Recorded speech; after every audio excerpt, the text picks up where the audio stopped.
a hacker figured out a way to take all this data and track, people's yachts, people's planes. Obviously, one of those people was Elon. Elon had a security issue. This is all public information.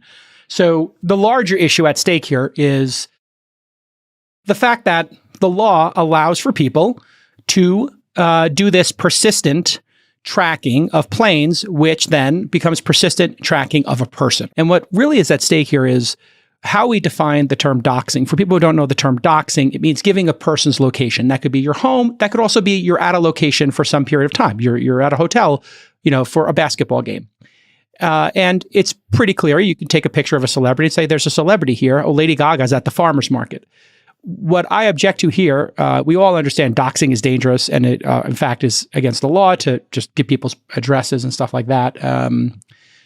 The issue here is a new type of doxing, which I'll call, persistent, coordinated doxing, where dozens of times a month you're giving a person's location.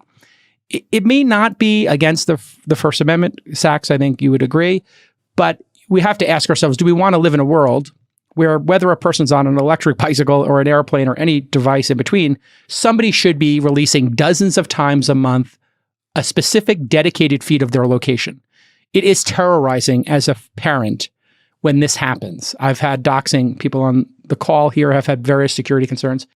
We don't want to live in a world with de facto doxing. What these sites were doing was de facto doxing. I think it was a bad decision. And I think that it represented, on the least generous statement would be that it represents deep hypocrisy, in that not just a few weeks ago did he say he would never delete that account, but he also said he was buying Twitter to enable freedom of speech and freedom of expression, and that he wouldn't come in and do the same sort of content moderation that was done by the old regime.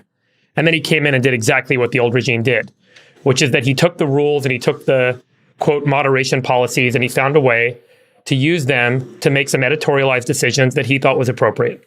Now, the more generous thing is what you guys are saying, which I don't think is necessarily wrong, which is that he's trying to protect people where there's some loophole or some law that doesn't seem right morally, but it is the law, and it is what it is.